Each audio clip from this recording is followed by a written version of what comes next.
হযরত ঈসা আলাইহিস সালাতু ওয়াত তাসলিম একবার ঈসা আলাইহিস সালাতু ওয়াত তাসলিম একবার উম্মতকে নসিহত করছেন, উম্মতকে ওয়াজ করছেন, বক্তৃতা করছেন, ওয়াজ নসিহত করছেন, আল্লাহ পাকের একত্বতা বর্ণনা করছেন, উম্মতেরা শুনছেন।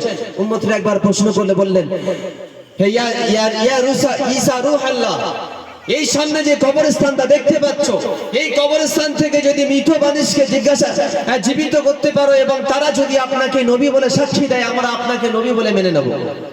হে ঈসা, এই সামনে যে কবরস্থান দেখতে পাচ্ছ, এই কবরস্থান থেকে মৃত ব্যক্তিকে জীবিত করতে হবে। এই জীবিত ব্যক্তি যদি আপনাকে নবী বলে সাপোর্ট করে, মেনে নেয়, তাহলে আমরা কিন্তু সকলে আপনার উপরে নবী বলে ঈমান নিয়ে আসবো। বড় একটা চ্যালেঞ্জ না? হ্যাঁ, বড় চ্যালেঞ্জ তো। নবী কোন জায়গায় দাঁড়িয়ে গেছে? মৃত মানুষকে কবরের থেকে তুলে এনে তিনি নবী বলে ঈসা আলাইহিস সালামকে সাক্ষী দেবেন, তারপরে এনারা ঈমান নিয়ে আসবেন। নবী ঈসা আলাইহিস সালাম সিজদায় পড়ে গেলেন। ভাই, আমাদের যখন মুসিবত আসে, টেনশন আসে, আমরা কি করি? হ্যাঁ, নামাজ পড়ে কি হবে, রোজা করে কি হবে? আমার উপরে এত বড় বড় মুসিবত, এত বড় দুঃখ কষ্ট, রোগ শোক বালা মুসিবত আমার উপরে। আল্লাহ পাকের পরীক্ষা চলছে, কিন্তু আপনার জন্য জান্নাতে বড় দরজাত বুলন্দ হচ্ছে। আপনার যে আমল করে যে জান্নাত পাবার উপযুক্ত নয়, আল্লাহ পাক আপনাকে বালা মুসিবত রোগ শোক দিয়ে সেই জান্নাত জন্য আপনার কিন্তু জায়গা ক্লিয়ার করছেন, এটা মাথায় রাখতে হবে। এই জন্য ঈসা আলাইহিস সালাতু ওয়াত তাসলিম সিজদায় চলে গেলেন। আমার আপনার যখন মুসিবত আসবে, আস্তাগফিরুল্লাহ পড়বেন, মুসিবত দূর হয়ে যাবে। ইস্তিগফার করবেন, মুসিবত দূর হয়ে যাবে।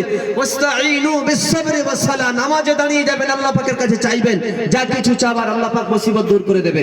আল্লাহ পাকের কাছে চাইতে হবে। যাই হোক, ঈসা আলাইহিস সালাম সিজদায় পড়ে গেলেন। আল্লাহ পাকের পক্ষ থেকে বলা হলো, হে ঈসা, তুমি কবরবাসীর কাছে যাও, গিয়ে বলবে কুম বিইذنিল্লাহ।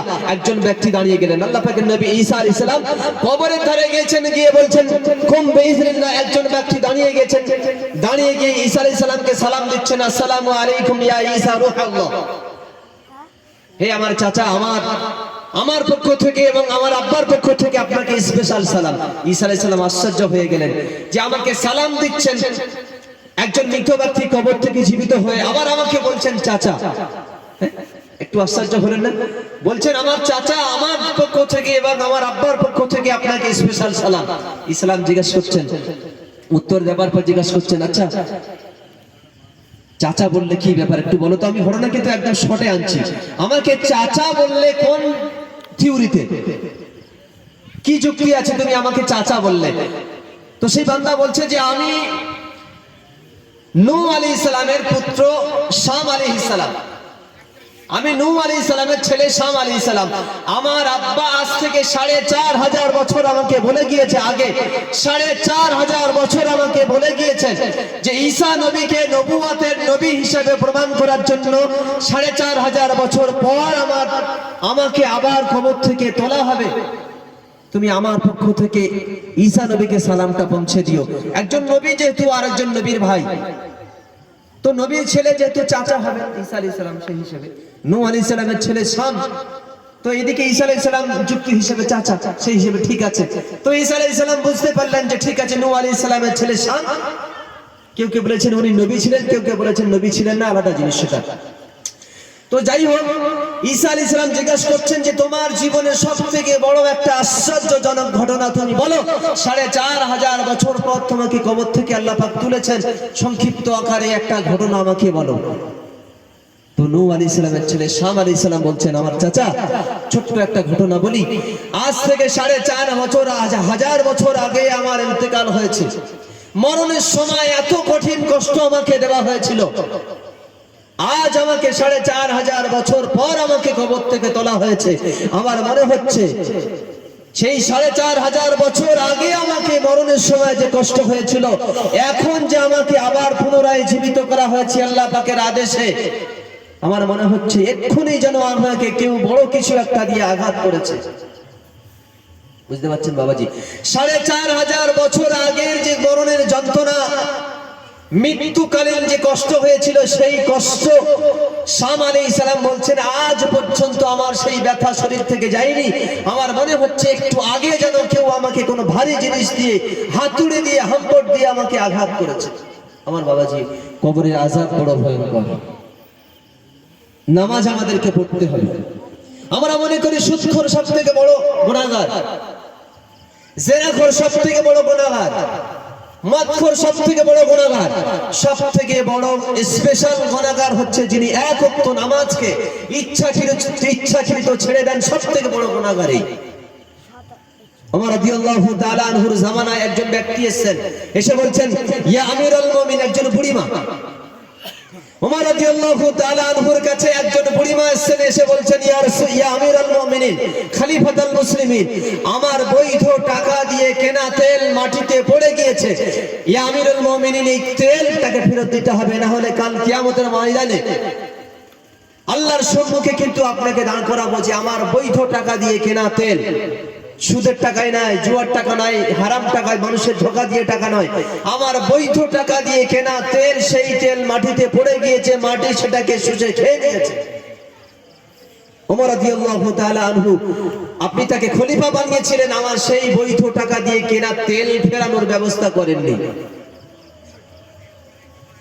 ওমর রাদিয়াল্লাহু তাআলা আনহু ফেঁসে গেলেন যে কি করব। ছোট্ট একটা চামড়ার পাত্র নিলেন, তাতে লিখলেন, আরবিতে লিখলেন যে মাটি তুমি বুড়িমার তেলটাকে ফেরত দাও, না হলে তোমার এই জায়গায় একটা বেনামাজির কবর তৈরি করে দেব। তোমার এই জায়গাতে একটা বেনামাজির কবর তৈরি করে দেব, মাটি বুড়িমার এই তেলটাকে ফেরত দাও, না হলে তোমার এই জায়গায় একটা বেনামাজির কবর তৈরি করে দেব। ওমর রাদিয়াল্লাহু তাআলা আনহু চামড়ার পাত্রে এই লেখাটা লিখে যেখানে তেলটা পড়ে গিয়েছিল সেই জায়গায় রেখে দেওয়ার পরে মাটি যে তেলটা নিয়েছিল, শুষে নিয়েছিল, সেই তেলটা আবার সেই পাত্রের মধ্যে চলে এসেছিল। বুঝতে পারছেন বাবাজি? মাটি সহ্য করতে পারছে না যে তার উপরে একটা বেনামাজির কবর তৈরি হবে। নামাজ ছেড়ে দেওয়া কি জিনিস? লা সাহমা ফিল ইসলামে লিমান লা সালাত লা। মুসলমান বলে ওই ব্যক্তি দাবি করতে পারে না যিনি নামাজ পড়েন না। যিনি ইচ্ছাকৃত নামাজ ছেড়ে দেন, তার মুসলমান বলে দাবি করার কোনো হক নেই। আমার বাবাজি, ছোট মজলিস হয়ে গেছে সময়। আজকের যে আমরা এখানে বসে আছি, ইসালে সওয়াব পৌঁছানোর উদ্দেশ্য, ইসালে সওয়াব হিসেবে আমরা বসে আছি। এই যে আমরা আস্তাগফিরুল্লাহ বলছি, আমাদের যারা আব্বা মা আত্মীয় স্বজন মারা গেছেন তাদের জন্য আমরা পড়ছি, আল্লাহ রাব্বিরহামহুমা কামা রাব্বায়ানি সাগীরা, আল্লাহুম্মা গফির লাহু, আল্লাহুম্মা গফির লানা। এর যে এত বড় পাওয়ার, মিশকাত শরীফের হাদিস রোজার আগে পড়াচ্ছিলাম, এইটা বলে শেষ করে দিয়ে হাদিসটা বলে, এই হাদিসটাই শেষ হাদিস। আল্লাহ রাসূল বলছেন, গুনাহগার বান্দা কবরে এমন পরিস্থিতি হয় যেমন সে সাগরে হাবুডুবু খাচ্ছে। গুনাহগার বান্দার কবরে এমন পরিস্থিতি হয় সে যেন সাগরে হাবুডুবু খাচ্ছে। তার পক্ষ থেকে তার কোন নেক সন্তান, ছেলে মেয়ে, আত্মীয় স্বজন, পাড়া প্রতিবেশী, উম্মতে মুহাম্মাদি, পৃথিবীবাসী কেউ যদি তার জন্য একবার দোয়া করে পাঠায়, একবার ইস্তিগফার করে পাঠায়, আল্লাহ পাক এমন একটা সূর্যের মধ্যে ঝড় তৈরি করে দেন, সেই ঝড়ের মাধ্যমে আল্লাহ পাক এক ধাক্কায় সাগরের কিনারায় পৌঁছে দেন। জোরে বলুন সুবহানাল্লাহ। আমার আপনার আব্বা মা, দাদা দাদি, আত্মীয় স্বজন কেউ বলতে পারবে না যে আমার কেউ মারা যায়নি, আবার কেউ বলতে পারবেন না যে আগামী 50 বছর আমি বেঁচে থাকবো, 2200 সাল পর্যন্ত আমি বেঁচে থাকবো, কেউ আমরা চ্যালেঞ্জ করে বলতে পারবো না। যাই হোক, এই আস্তাগফিরুল্লাহ ইসালে সওয়াবের অনেক বড় সারপ্রাইজ। একবার আপনি আপনার আব্বা মা, আত্মীয় স্বজন, পাড়া প্রতিবেশীর জন্য দোয়া করবেন, আল্লাহ পাক সাগরে ঝড় তুলে দেবেন। সেই ঝড়ের মাধ্যমে একদম এক ঝটকায় চলে যাবে, একদম চলে যাবে সাগরের কিনারায়, একদম সেখানে আপনার স্পেশাল রহমত বরকত শুরু, একদম স্পেশাল রহমত বরকত শুরু হয়ে যাবে।